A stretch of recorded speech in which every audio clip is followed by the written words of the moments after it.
Selamat sore Bapak Ibu Jemaat sekalian yang dikasihi Tuhan Yesus Kristus.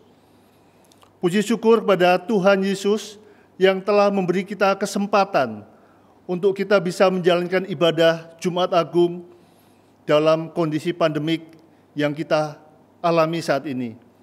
Walau untuk itu kita harus beribadah secara online di rumah masing-masing. Dan sekali lagi, ini adalah kebaktian Jumat Agung secara online dari Gereja WPC Bull Creek, Jemaat Berbahasa Indonesia di Kota Perth, Western Australia. Dan kebaktian ini kami buat secara rekaman sesuai dengan peraturan yang berlaku di Australia saat ini. Ayat pendahuluan yang mendasari ibadah kita pada sore hari ini terambil dari 1 Petrus 2 ayat 24 dan 25. 1 Petrus 2 ayat 24 dan 25 yang berbunyi demikian. Ia sendiri telah memikul dosa kita di dalam tubuhnya di kayu salib, supaya kita yang telah mati terhadap dosa hidup untuk kebenaran. Oleh bilur-bilurnya kamu telah disembuh. Sebab dahulu kamu sesat seperti domba, tetapi sekarang kamu telah kembali kepada gembala dan pemelihara jiwamu. Bapak, Ibu jemaat sekalian, ayat ini menyatakan bahwa Yesus yang adalah Tuhan pencipta alam semesta, Tuhan pemelihara dan penentu segalanya, itu rela mati di kayu salib, membuat kita yang dulunya berjalan menuju hukuman kekal, sekarang kita diubahkan jalan kepada kebenaran yang digembalakan oleh Gembala Agung kita. Oleh karena itu, jemaat sekalian, mari kita hidup untuk kebenaran. Dan melalui ibadah Jumat Agung ini, kita diingatkan sekali lagi akan kasih terbesar, yaitu Yesus mati di kayu salib. Yesus yang sempurna, tak bercacat, mau dihukum, dicambuk, dan dia mati di salib, supaya kita, orang-orang yang penuh cacat ini, bisa diselamatkan. Bapak, Ibu, jemaat sekalian, untuk mengaminkan hal ini, mari kita berikan pujian terbaik buat Tuhan Yesus. Mari bangkit berdiri dan kita pujikan lagu pujian Tercurah Darah Tuhanku.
Jemaat sekalian, terimalah votum dan salam. Kebaktian Jumat Agung sore ini diadakan dalam Allah Tritunggal, yaitu Allah Bapa, Allah Anak, dan Allah Roh Kudus. Turunlah atas kita sekalian damai dan sejahtera dari Allah Bapa dan Tuhan kita Yesus Kristus dalam persekutuan Roh Kudus. Amin. Jemaat dipersilakan duduk. Kita masuk dalam doa pembukaan dan doa syafaat. Jemaat sekalian, mari kita berdoa. Ya Tuhan Yesus, kami mengucap syukur atas karya keselamatan. Engkau meninggalkan surga mulia, rela dihukum dan mati di salib, menggantikan kami semua, sehingga kami beroleh keselamatan. Kami juga mengucap syukur Tuhan atas kesempatan saat ini bisa beribadah kepadamu. Tuhan, berkatilah setiap kami, ajar kami untuk bisa fokus padamu saja dalam ibadah kami saat ini. Kami berdoa buat firman yang akan disampaikan. Kami berdoa untuk Pendeta Paulus Surya yang akan menyampaikan firman Tuhan di ibadah ini. Dan juga untuk Pendeta Erik dan Saudara Aji yang menyampaikan Children Talk. Sertailah mereka Tuhan, supaya apa yang disampaikan sesuai dengan kebenaran firman Tuhan dan sesuai dengan maksud hati Tuhan untuk kami semua bisa mendengarkannya. Ya Tuhan, kami saat ini juga mau bersyafaat, berdoa bagi penanganan pandemik virus corona yang melanda dunia. Kami berdoa buat negara-negara di dunia, di Eropa, Amerika, Asia, juga Indonesia dan Australia. Ya Tuhan, berikanlah hikmat pada pemimpin-pemimpin kami untuk mereka bisa memimpin dan mengambil keputusan yang terbaik bagi penanganan krisis ini. Kami berdoa bagi mereka yang sakit, kiranya Tuhan mau sembuhkan. Kami berdoa bagi mereka yang ada di garis depan, kiranya Tuhan mau lindungi mereka. Dan kami juga berdoa bagi upaya-upaya menemukan obat penangkal COVID-19 ini. Kiranya Tuhan sertai para ilmuwan dalam hal ini. Ya Tuhan, kami juga mau berdoa bagi jemaat-Mu di tempat ini. Kami berdoa bagi mereka yang terkena impact secara ekonomi. Tuhan mau sertai dan kuatkan. Bagi yang sakit dan lemah tubuh, juga bagi yang undur iman, Tuhan mau sembuhkan dan mau kuatkan mereka, Tuhan. Tuhan, jagailah kami semua Tuhan, dari yang bayi baru lahir sampai yang para senior. Jauhkanlah kami dari hal-hal yang buruk. Ya Tuhan, dalam nama Tuhan Yesus Kristus kami berdoa dan kami mengucap syukur. Amin. Bapak, Ibu, jemaat sekalian, kita akan masuk pada Children Talk. Mohon para orang tua bisa mendampingi dan ikut memperhatikan, karena ada hal yang bisa kita kerjakan bersama-sama di Children Talk ini. And to all Sunday School kids, take attention, listen carefully to this short talk. Saya persilakan Pendeta Erik dan Saudara Aji untuk membawakan Children Talk. Hey kids, welcome to today's Children's Talk. I want you to imagine that suddenly, in front of you, there was a plate filled with sweet, delicious, mouth-watering chocolate chip cookies fresh out of the oven. Now, I want you to shout out loud to everyone around you what you will do if those cookies were there. What? You're going to take the cookies and eat them right away? You know, that's the wrong answer, because what you should actually do first is go and wash your hands. So, washing hands is such an important thing, but do you really know how to do it? I want you to show everyone around you how you wash your hands. Okay, now after this worship service, I want you to compare how you wash your hands with the proper hand washing technique video on YouTube, which you can watch by clicking the link printed in the worship program. Alright, now I want to ask you, is it fair for your teacher to punish someone who did bad things to you? How about if you were the one who was naughty and did the bad things? Would it also be fair if your parent or teacher punishes you for doing so? If soap and water are what washes away dirt and germs, I wonder what can wash away the bad things we've done that for sure made other people and God sad. Let me tell you a story. There was once a small boy who was always coming home late from school. One day, his father had enough and warned him, "Today, you must be home on time, no being late." But what did that boy do? He still arrived late as usual. His father didn't say anything though and just opened the door to let him in. But during dinner that night, the boy was shocked. There, for his dinner, was only a single slice of plain old bread and nothing else. He then looked at his father's dinner and saw that he had a full plate of delicious steak and chips. The boy was crushed. He knew it was the punishment for his disobedience. However, his father saw that the boy had realized he was being punished and quietly took the boy's plate of bread and swapped it with his own plate of steak and chips. Then he told the boy, "Don't do it again." As the boy grew up and became an adult, he was able to say, "All my life I've known what God has done to my sin by what my father did that night." Today, we celebrate Good Friday, which reminds us about Jesus who died on the cross.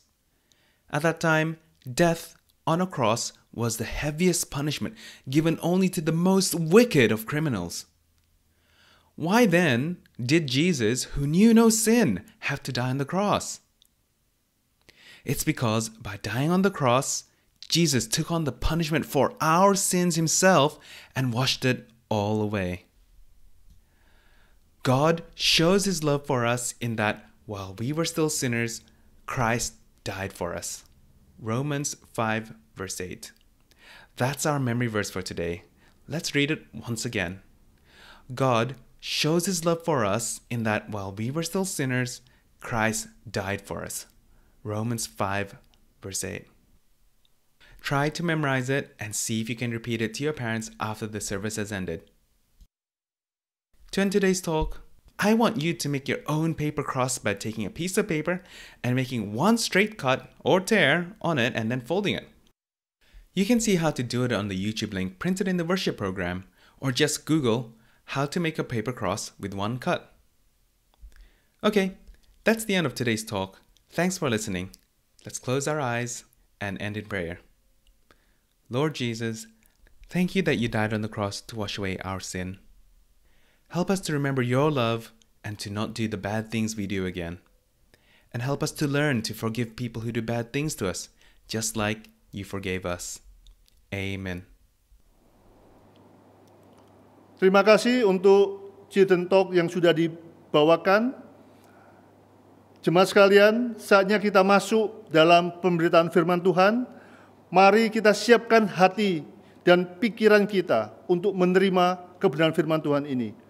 Mari kita bangkit berdiri, kita pujikan lagu pujian I Believe in a Hill Called Mount Calvary.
Selamat sore, saudara-saudara sekalian yang dikasihi Tuhan, dimanapun saudara berada.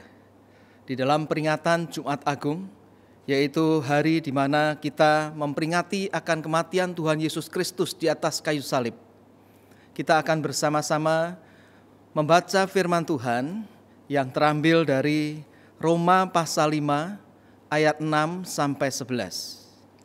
Roma pasal yang kelima ayat 6 sampai 11, demikian firman Tuhan. Karena waktu kita masih lemah, Kristus telah mati untuk kita orang-orang durhaka pada waktu yang ditentukan oleh Allah. Sebab tidak mudah seorang mau mati untuk orang yang benar, tetapi mungkin untuk orang yang baik ada orang yang berani mati. Akan tetapi Allah menunjukkan kasih-Nya kepada kita, oleh karena Kristus telah mati untuk kita ketika kita masih berdosa. Lebih-lebih karena kita sekarang telah dibenarkan oleh darah-Nya, kita pasti akan diselamatkan dari murka Allah. Sebab jikalau kita ketika masih seteru diperdamaikan dengan Allah oleh kematian anak-Nya, lebih-lebih kita yang sekarang telah diperdamaikan pasti akan diselamatkan oleh hidup-Nya.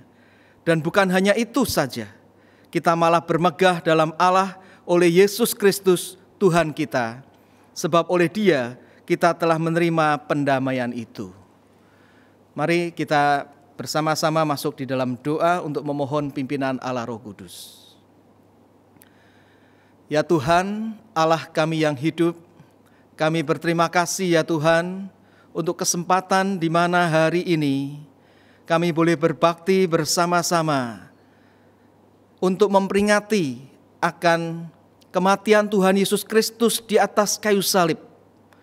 Suatu karya yang teragung untuk keselamatan manusia yang beriman kepada Kristus. Berkatilah ya Tuhan, supaya melalui firman Tuhan yang telah kami baca dan yang akan kami pelajari bersama, setiap kami boleh makin memahami akan keagungan daripada kematian Kristus di atas kayu salib, sehingga membawa hidup kami, hidup yang boleh melayani Tuhan, memuliakan nama Tuhan. Berkati setiap kami, hamba-Mu yang menguraikan, juga setiap orang yang mendengarkan. Roh Kudus bekerja memimpin sehingga kami boleh memahami, mengerti, menyimpan dalam hati, dan menerapkannya. Dalam nama Tuhan Yesus Kristus, kami memohon semua ini. Amin. Saudara, ada seorang yang bernama Jean-Jacques Rasavindranasi. Ia adalah seorang dokter yang telah pensiun, yang tinggal di Prancis. Tahun ini dia berusia 68 tahun. Awal Februari yang lalu, saat pandemi coronavirus membuat banyak orang Prancis terjangkiti, ia tergerak untuk membantu para dokter yang kebanyakan adalah orang-orang yang dikenalnya pada saat dia masih praktek sebagai dokter. Karena teman-temannya kewalahan, begitu banyak orang yang terjangkiti coronavirus di Prancis, dia tergerak untuk membantu. Saudara tahu saat ini di Prancis ada lebih daripada 90.000 orang yang terjangkiti COVID-19. Dan 8.000 lebih orang di Prancis yang meninggal dunia karenanya. Saudara, saat itu dokter ini tahu bahwa sebenarnya dia bisa saja tenang-tenang tinggal di rumah. Toh dia sudah pensiun. Dia tidak harus praktek atau membantu tugas dokter. Dan dia juga tahu bahwa tatkala dia ikut praktek lagi, membantu rekan-rekan dokternya menangani orang-orang yang terjangkiti virus corona, maka resikonya dia bisa tertular.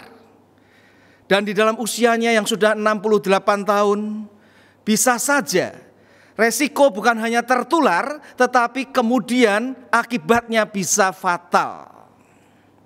Tapi saudara-saudara, demi menolong orang-orang yang terkena COVID-19, dia rela terjun membantu di suatu rumah sakit di Prancis. Kurang lebih 2 bulan dia membantu tenaga medis dan cukup banyak orang yang sudah ditolongnya, dia sendiri akhirnya tertular, saudara. Dan akhir bulan Maret yang lalu, dia meninggal dunia. Saat hari pemakaman, anak laki-lakinya mengatakan suatu kalimat tentang ayahnya yang dimuat di surat kabar lokal. Anak laki-lakinya mengatakan, "My father, a hero. He sacrificed himself." Saudara-saudara, kejadian ini mengingatkan saya tentang the greatest hero. His name is Jesus Christ. Yesus Kristus yang demi manusia yang terkena virus dosa. Virus dosa yang mematikan. Dan tentunya juga demi kehendak Allah Bapa, Yesus rela datang ke dalam dunia untuk mengorbankan dirinya. Berbeda dengan dokter yang di Prancis ini, saudara-saudara, saat dia terjun untuk melayani orang-orang yang terkena virus corona, resikonya bisa tertular, bisa tidak, bisa mati, bisa tidak. Tetapi Yesus datang ke dalam dunia, resikonya sudah pasti akan mati di atas kayu salib, menanggung virus dosa orang-orang yang akan diselamatkannya. Roma 5 ayat yang ke-6 mencatat bahwa kematian Kristus adalah kematian yang telah ditentukan waktunya oleh Allah. Berarti sudah pasti. Saudara, Roma 5 ayat 6-11 ini pada intinya mengajarkan bahwa kematian Kristus sebagai anak Allah, kematiannya di atas kayu salib, adalah kematian yang menyelamatkan kita, orang-orang berdosa yang beriman kepadanya. Di dalam rangka peringatan Jumat Agung ini, berdasarkan Roma 5 ayat 6-11, mari kita bersama memikirkan, merenungkan apa saja karakteristik dari kematian Kristus. Apa saja karakteristik daripada kematian Kristus di atas kayu salib yang menyelamatkan kita, orang yang beriman kepadanya. Yang pertama, saudara-saudara, yaitu kematian Kristus merupakan pernyataan kasih Allah yang besar. Bahkan bisa kita katakan yang terbesar, pernyataan kasih Allah yang terbesar, yaitu melalui kematian Kristus di atas kayu salib. Saudara, kebenaran ini bisa kita lihat di dalam ayat 6, 7, 8, dan 10 dari Roma pasal 5 ini. Mari kita melihat terlebih dahulu ayat yang ke-7. Di dalam ayat yang ke-7 Rasul Paulus berkata, sebab tidak mudah seorang mau mati untuk orang benar. Tetapi mungkin untuk orang yang baik ada orang yang berani mati. Saudara, kita orang berdosa ini pada dasarnya bukan orang benar, bukan orang baik. Untuk orang benar dan orang baik saja, ayat 7 ini mengatakan tidak mudah atau jarang orang yang mau mati bagi mereka. Apalagi untuk kita orang-orang yang berdosa ini, yang tidak benar dan tidak baik. Mana ada orang yang mau mati? Tetapi saudara-saudara, di ayat yang ke-8 Rasul Paulus dalam pimpinan Allah Roh Kudus mengatakan, tetapi Allah menunjukkan kasih-Nya kepada kita oleh karena Kristus telah mati untuk kita ketika kita masih berdosa. Saudara-saudara, kematian Kristus merupakan pernyataan kasih Allah yang besar, yang terbesar. Karena Ia mati bagi kita saat kita masih berdosa. Dan di dalam ayat 6 dikatakan Kristus mati bagi kita ketika kita masih lemah, yaitu tidak berdaya, tidak bisa menyelamatkan diri sendiri. Dan di dalam ayat 10 dikatakan Kristus mati bagi kita ketika kita masih seteru, menjadi musuh Allah. Maka saudara-saudara, bisa kita lihat tatkala Tuhan Yesus di atas kayu salib, Dia mengatakan ada 7 kalimat perkataan di atas kayu salib. Kalimat yang pertama Dia mengatakan, Bapa, ampunilah mereka, karena mereka tidak tahu apa yang mereka perbuat. Saudara-saudara, mereka di sini yang didoakan oleh Tuhan Yesus, ada yang kemudian bertobat. Tetapi Kristus telah mati bagi mereka, saat mereka masih berdosa, masih menjadi musuh Allah, bahkan menyalibkan Kristus. Saudara, suatu kali ada seorang pria yang tidak bisa melihat karena satu penyakit, dan kemudian dia ingin menikah. Tetapi siapa yang mau menikah dengan dia? Singkat cerita, saudara-saudara, ada seorang wanita yang baik hati meskipun wajahnya jelek, meskipun wajahnya buruk, tetapi dia baik hati. Akhirnya pria yang karena sakit matanya tidak bisa melihat, dia menikah dengan perempuan yang baik hati meskipun wajahnya jelek. Nah, saudara-saudara, setelah menikah mereka hidup harmonis. Beberapa tahun setelah menikah, ternyata di kota di mana mereka tinggal, mereka mendengar bahwa ada seorang dokter ahli mata yang bisa menyembuhkan penyakit yang diderita sang pria, sehingga ada kemungkinan besar pria ini bisa melihat kembali. Lalu sang pria itu mengatakan kepada istrinya, dia sangat gembira karena kalau sampai dia bisa diobati, dia akan bisa melihat sang istri yang selama ini sudah dicintai dan baik hati yang baik kepadanya. Namun saudara-saudara, rupanya sang pria itu tahu istrinya ini tidak suka. Dia melakukan sesuatu yang menunjukkan bahwa dia tidak suka. Lalu sang suami itu bertanya, "Kenapa kamu kelihatannya tidak suka?" Lalu sang istri itu mengatakan, "Bukankah kita ini sudah hidup harmonis selama ini?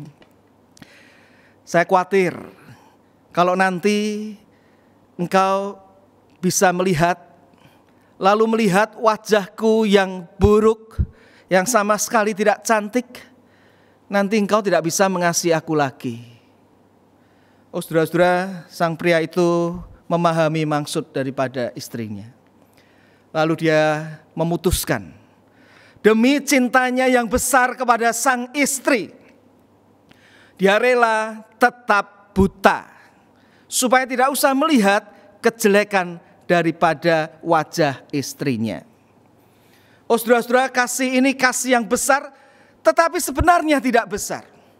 Kasih yang besar ditunjukkan oleh Tuhan Yesus Kristus, yang meskipun tahu bahwa kita ini jelek, kita ini masih lemah, berdosa, bahkan kita masih menjadi seteru musuh Allah, Dia mengasihi kita dengan mati di atas kayu salib. Tetapi kematiannya bagi kita tidak akan meninggalkan kita di tengah-tengah keadaan terus hidup dalam dosa dan seteru Allah. Saat Kristus mati bagi kita dan kemudian kita beriman kepada Kristus, maka Kristus itu akan mengubah kita menjadi makin serupa dengan Kristus. Ada sebuah buku yang mengatakan, Jesus loves us just the way we are. Yesus mengasihi kita apa adanya kita. But Jesus refuses to leave us just the way we are. Tetapi Yesus itu menolak untuk meninggalkan kita apa adanya hidup dalam dosa. Dia akan mentransformasi. Kasih yang besar ditunjukkan dengan Kristus mati di atas kayu salib. Ketika kita masih berdosa, bahkan menjadi musuh Allah. Dan saudara-saudara, kebenaran ini seharusnya menjadi kebenaran yang membuat kita itu bisa kuat di dalam menghadapi badai hidup ini. Saudara-saudara, seorang pendeta didampingi oleh istrinya di Jakarta mengunjungi akan jemaatnya yang sakit. Pada waktu itu jemaatnya yang sakit belum dinyatakan positif terkena virus corona. Tetapi pendeta dan istrinya ini mengunjungi sudah dengan jaga jarak, memakai masker dan sebagainya. Dan pendeta dan istri itu sudah berdoa supaya jangan sampai mereka itu tertular. Tapi saudara-saudara, kemudian pada saat kemudian sudah membesuk, lalu pulang, berapa hari kemudian memang sang pendeta, sang suami itu kemudian juga sakit dan didiagnosa ternyata juga terkena virus corona. Dan saudara-saudara, tatkala kemudian sang pendeta itu masuk ke rumah sakit, tidak berapa lama istrinya pun ternyata didiagnosa kena virus corona dan harus masuk ke rumah sakit yang sama. Dan saudara-saudara, hanya beberapa hari sang pendeta itu masuk ke rumah sakit, dia meninggal dunia. Saudara-saudara, sang istri itu terkejut, sedih, stres berat. Di dalam stres beratnya dia itu sempat bertanya, Tuhan di mana? Tetapi saudara-saudara, 1-2 hari setelah suaminya itu dikuburkan, dia kemudian menguatkan imannya di dalam Tuhan. Dia tahu bahwa Tuhan tetap mengasihi dia, bahkan mengasihi suaminya yang meninggal, mengasihi keluarganya. Karena ada satu hal yang dia pegang, bahwa Yesus Kristus sudah memberikan nyawanya, mati di atas kayu salib. Itulah bukti kasih Allah yang besar, sehingga di tengah badai hidupnya, dia tetap tegar dan kuat. Saudara-saudara, kebenaran seperti ini, biarlah menjadi satu kebenaran yang menguatkan saudara dan saya di dalam menghadapi badai kehidupan. Kematian Kristus di atas kayu salib menjadi pernyataan kasih Allah yang besar dan terbesar, yang boleh menguatkan iman dan diri kita di tengah badai kehidupan ini. Itu yang pertama, saudara.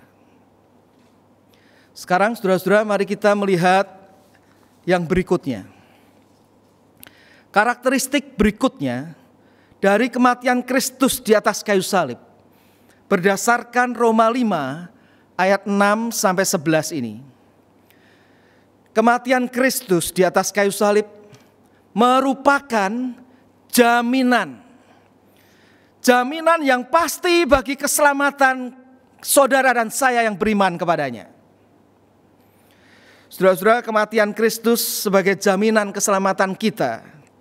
Di dalam Roma pasal 5 ayat 9 dan 10, Rasul Paulus menjelaskannya dengan kalimat, kematian Kristus membuat kita dibenarkan oleh darahnya, membuat kita diselamatkan dari murka Allah, membuat kita diperdamaikan dengan Allah.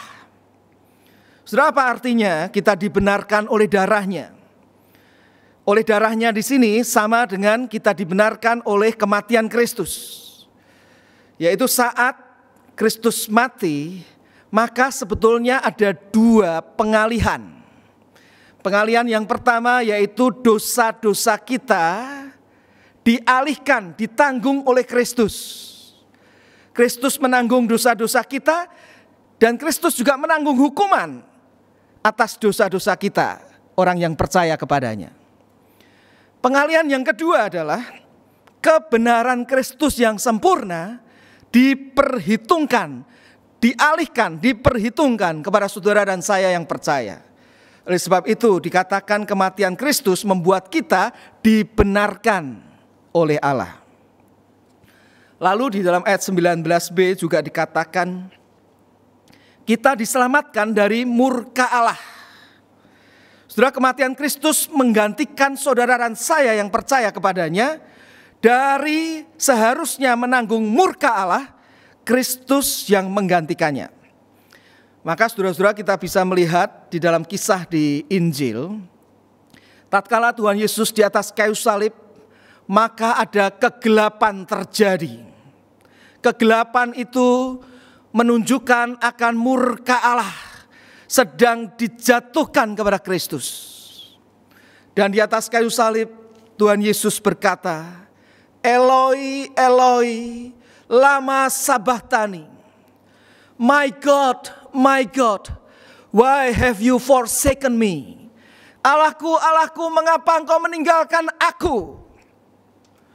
Saudara-saudara, karena Kristus sudah mengalami murka Allah, maka kita yang percaya kepadanya tidak akan lagi menerima murka Allah, penghukuman Allah. Maka benar saudara-saudara, di dalam Roma 8 ayat 1, di sana dikatakan, there is now no condemnation for those who are in Christ Jesus. Sekarang kita tahu bahwa tidak ada lagi penghukuman, condemnation, bagi kita yang percaya kepada Tuhan Yesus Kristus. Bagaimana bisa tidak ada lagi? Karena Kristus sudah menanggungnya di atas kayu salib. Lalu saudara-saudara, yang menarik di dalam ayat 10, Rasul Paulus juga menjelaskan, kematian Kristus di atas kayu salib membuat kita yang percaya kepadanya diperdamaikan dengan Allah. Makanya saudara-saudara, kita tahu tatkala Tuhan Yesus di atas kayu salib, maka kemudian tabir bait suci terbelah menjadi dua.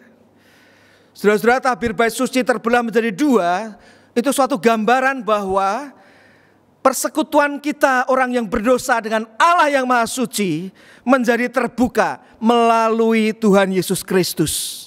Kita orang berdosa yang seharusnya dimurkai Allah diperdamaikan dengan Allah. Oh saudara-saudara, kematian Kristus yang kita peringati hari ini, kematiannya di atas kayu salib, adalah jaminan bagi keselamatan saudara dan saya yang percaya kepadanya.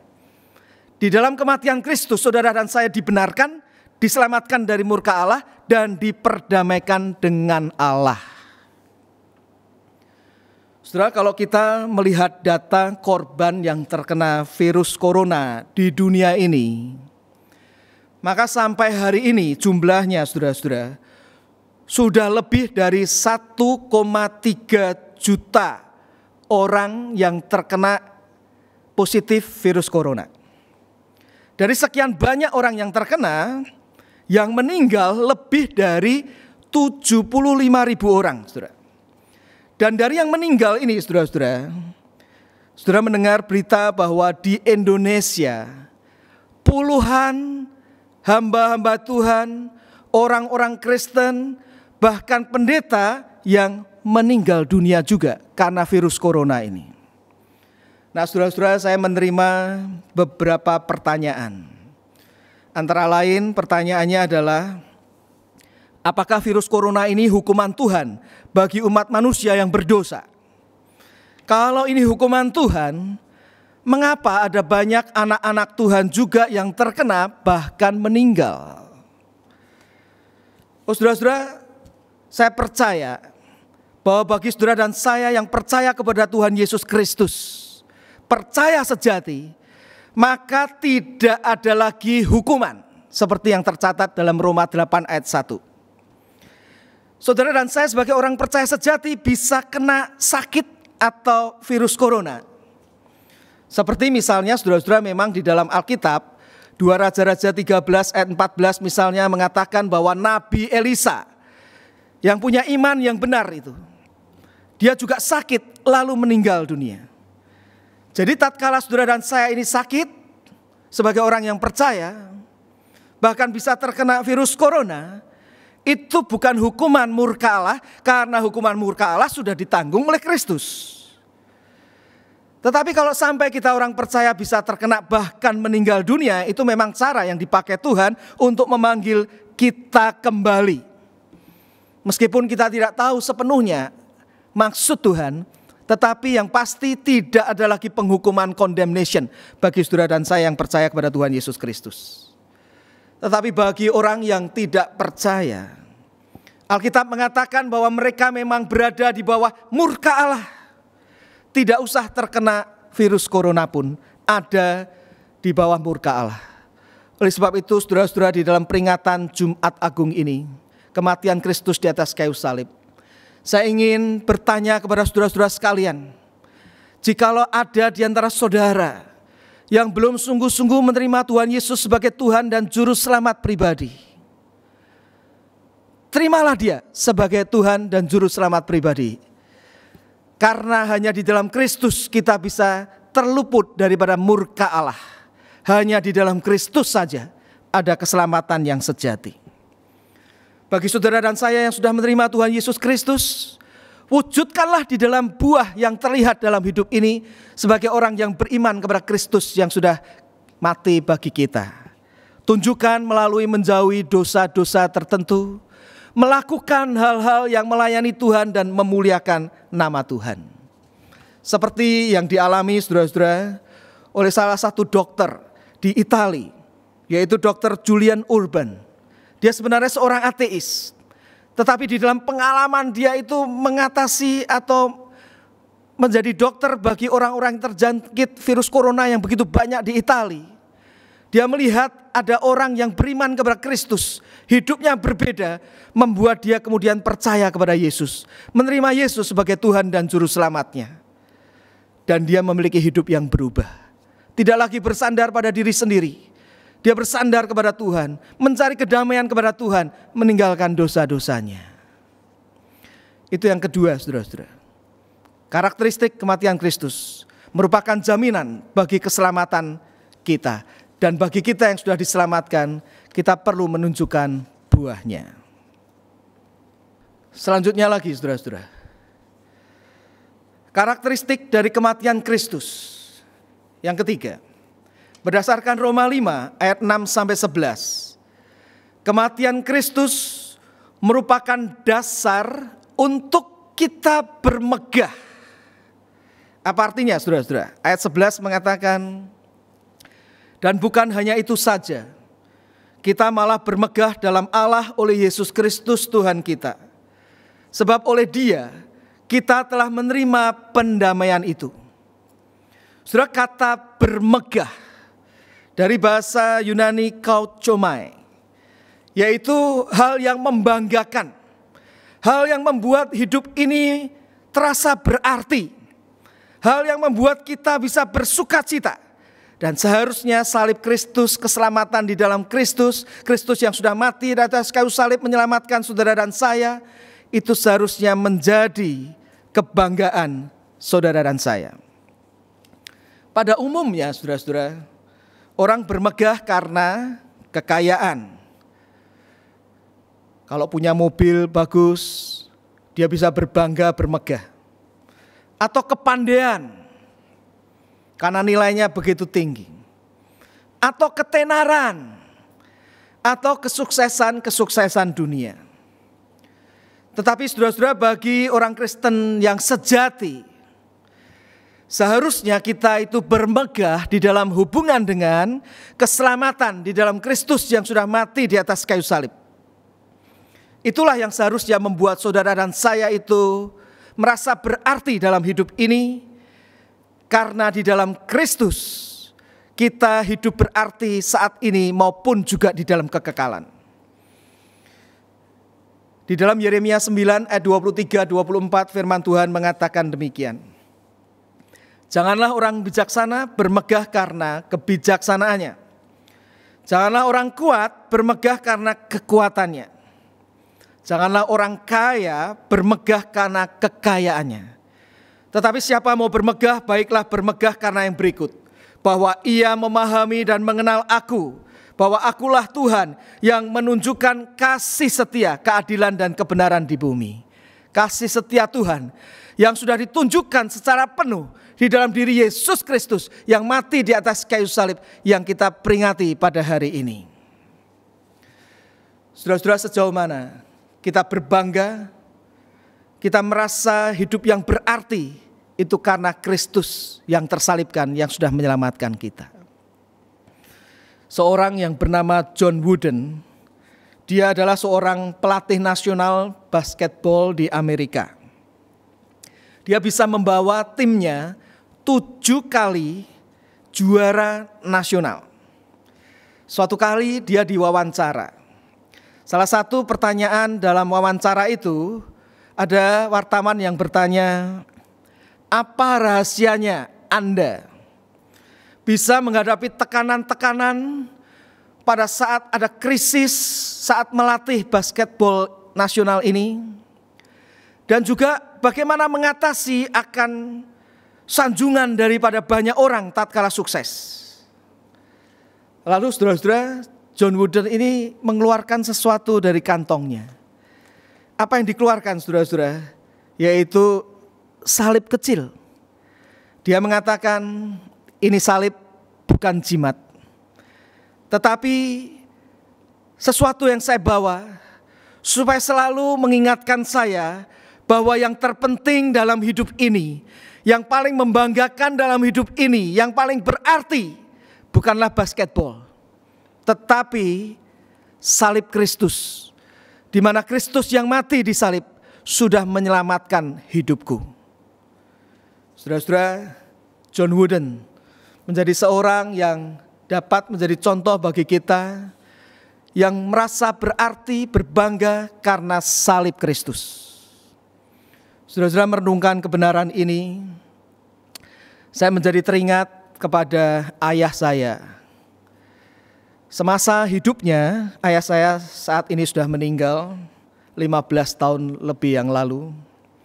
Saat semasa hidupnya, saudara-saudara, khususnya beberapa tahun sebelum meninggal, beberapa kali dia itu mengatakan kepada saya bahwa semua hal di dunia ini sebenarnya itu sia-sia, kosong.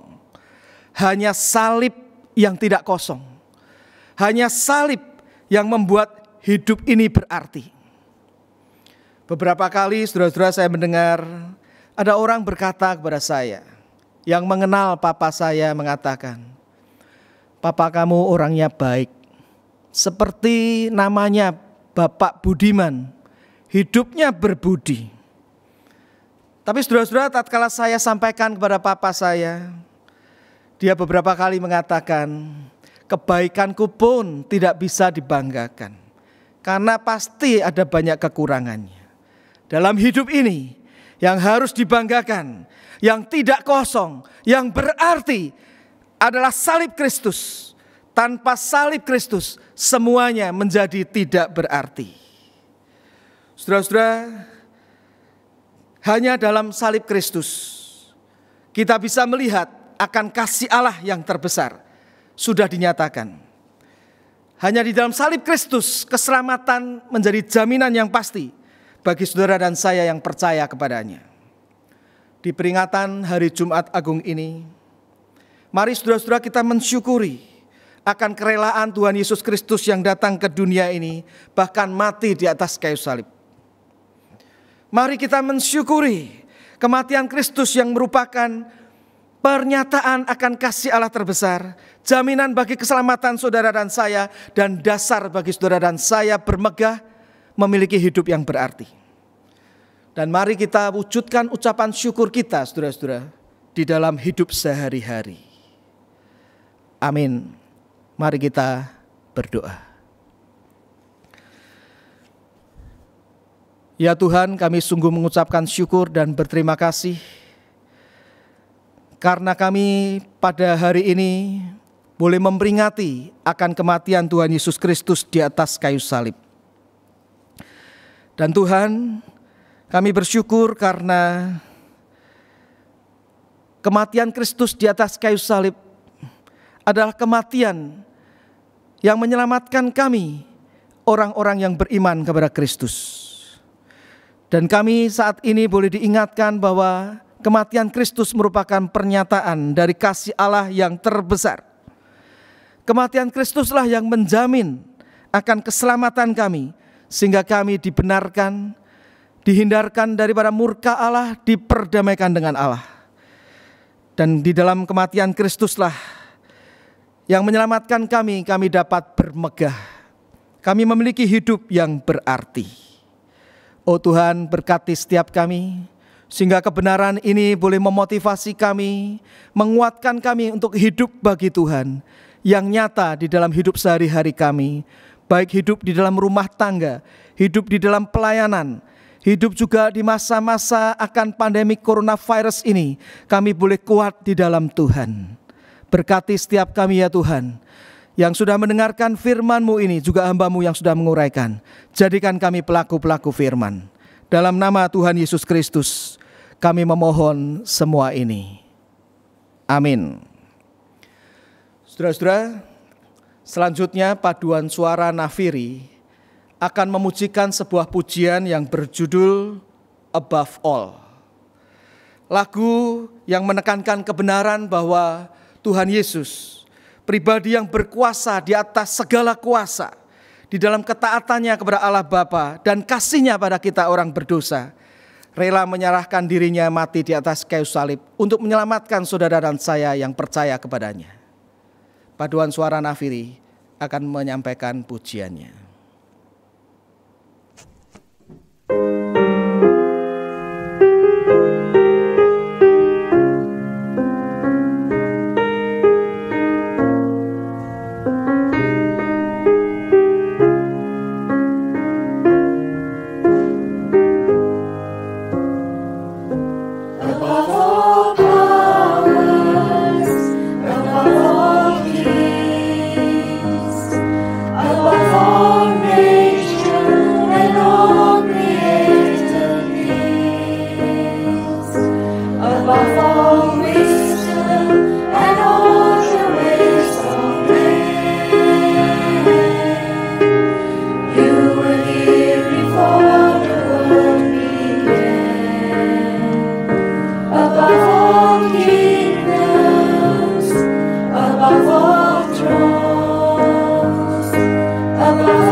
Jemaat yang dikasihi Tuhan, arahkanlah hatimu kepada Tuhan.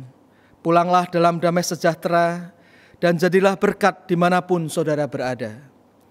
Maka Allah damai sejahtera yang oleh darah perjanjian yang kekal telah membawa kembali dari antara orang mati Gembala Agung segala domba, yaitu Yesus Tuhan kita, kiranya memperlengkapi kamu dengan segala yang baik untuk melakukan kehendak-Nya dan mengerjakan di dalam kita apa yang berkenan kepadanya oleh Yesus Kristus. Bagi Dialah kemuliaan sampai selama-lamanya. Amin.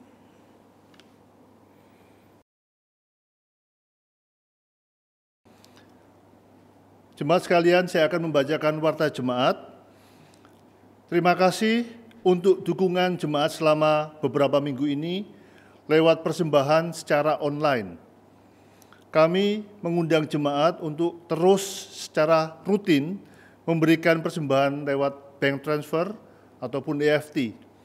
Dan juga terima kasih kepada tim yang sudah mempersiapkan program ini sehingga kebaktian kita secara online bisa berjalan dengan baik. Perlu kita ketahui bahwa dalam kondisi normal, maksudnya jika kebaktian secara bersama-sama, saat Jumat Agung akan ada perjamuan kudus. Namun karena saat ini kita menyelenggarakan kebaktian secara online, maka kita tidak ada perjamuan kudus. Namun saya mengingatkan jemaat untuk boleh terus mendukung pelayanan diakonia melalui transfer dengan reference deacon. Dan yang terakhir ialah mengingatkan bahwa kebaktian Minggu Paskah akan dilaksanakan pada hari Minggu besok, 12 April jam 4 sore. Jemaat sekalian, tetap semangat dalam Tuhan Yesus, jaga kesehatan, terus mohon kekuatan Tuhan. Dan kiranya Tuhan mau menyertai kita sekalian, sampai ketemu hari Minggu.